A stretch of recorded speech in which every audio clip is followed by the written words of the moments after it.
포이맨 칼럼 요한계시록 라이프 스터디 요약 20. 지난번에 이어서 오늘도 계시록 라이프 스터디를 요약해서 소개하려고 합니다. 오늘은 계시록 라이프 스터디 메시지 19번 첫째 인부터 넷째 인까지 세계 역사에 대해서 알아보도록 하겠습니다. 이것은 그리스도의 승천으로부터 이 시대 끝까지 역사를 말합니다. 어린 양에 의해 하나님의 행정의 비밀이 열림. 계시록 6장 1절에서 어린 양에 의해 7인이 개봉된 것은 그리스도께서 하늘로 승천하신 직후에 발생했습니다. 그리스도는 성육신과 십자가에 못 박힘과 부활을 거쳐 그분의 승천 안에서 하나님의 경륜의 비밀을 여실 충분한 자격을 갖추셨습니다. 피조물에 관한 하나님의 경륜이 7인 안에 들어있기 때문에 네 생물은 처음 네 인을 개봉하는 것을 알리는 데 관심을 갖고 있습니다. 세계 역사를 구성하는 사두경마. 처음 4개의 인은 사두경마에서 각각 기수를 가진 네필의 말로 되어 있습니다. 4명의 기수는 모두 실제의 사람이 아니라 의인화된 것들입니다.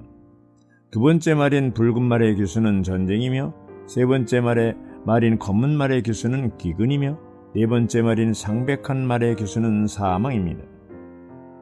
역사적 사실에 근거해 볼 때 첫 번째 말인 흰 말의 기수는 어떤 이들이 해석하듯이 그리스도나 적그리스도가 아니라 복음이 분명합니다.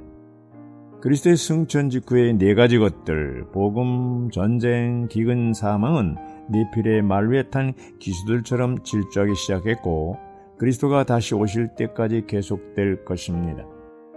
복음은 제1세기부터 지금까지 계속 퍼져나갔습니다. 전쟁 역시 동시에 진행되었습니다. 전쟁은 항상 기근을 야기시키고 기근은 사망을 초래합니다.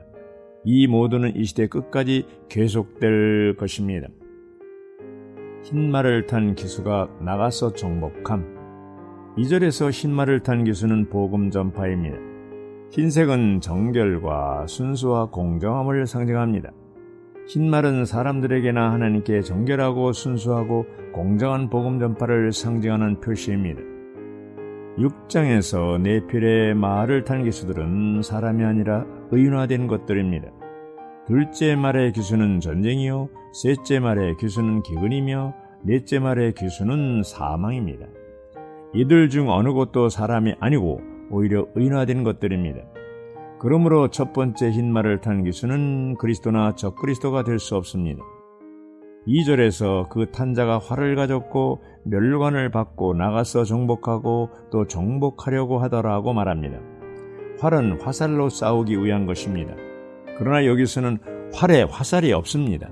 이것은 화살이 적을 멸하기 위해 이미 당겨졌고 승리가 주어졌음을 가리킵니다. 십자가 위에서 화살이 적의 심장을 관통했으며 사탄은 끝났습니다. 그러므로 화살 없는 활은 전쟁이 끝나고 승리를 쟁취했다는 표시입니다. 2절은 흰 말을 탄 기수가 나가서 정복하고 또 정복하려고 하더라고 말합니다. 전 세계에 걸쳐서 복음 전파는 온갖 종류의 반대와 공격을 정복하고 이겼습니다. 오늘날에도 여전히 정복하고 있습니다. 우리는 두 번째, 세 번째, 네 번째 말을 탄 기수들이 나가서 정복한다는 말을 들은 적이 없습니다. 오직 첫 번째 말의 기수인 복음 전파만이 계속해서 정복하고 있습니다. 붉은 말, 검은 말, 창백한 말. 3절, 4절에서 둘째 인을 떼실 때 붉은 말이 나왔다고 하십니다. 여기서 붉은 말은 전적으로 전쟁의 맹렬함을 상징합니다. 그리스도의 승천 이후로 복음 전파 뒤에는 전쟁이 뒤따랐습니다. 5절, 6절에서는 검은 말이 나오는데 검은색은 식량 부족을 가리키며 굶주린 사람들이 얼굴색을 상징합니다. 기근은 언제나 전쟁 뒤에 오는데 이는 전쟁이 식량을 부족하게 만들기 때문입니다. 만일 오늘날에도 다시 전쟁이 있다면 세계는 식량 부족을 면치 못할 것입니다. 7절, 8절에서 네 번째 말의 기수는 창백한 말이 나오는데 이것은 분명하게 사망과 동일시됩니다.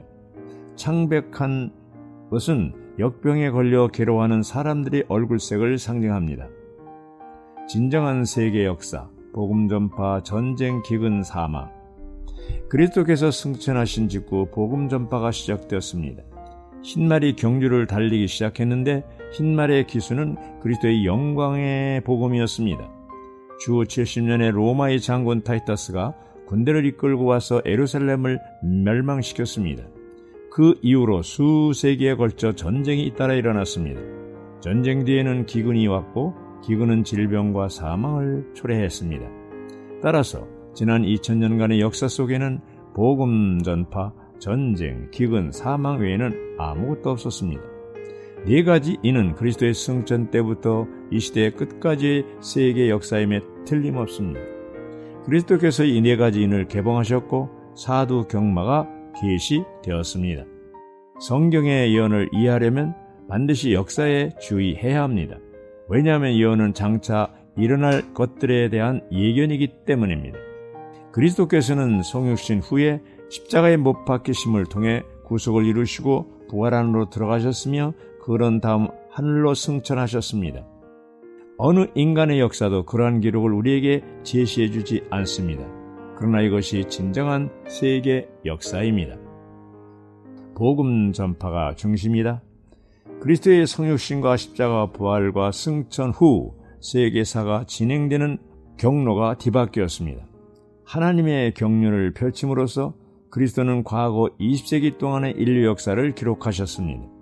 그리스도는 인간 역사의 중심이십니다. 이 역사는 사두 경마로 요약됩니다. 첫 번째 말을 탄 기수는 복음 전파입니다.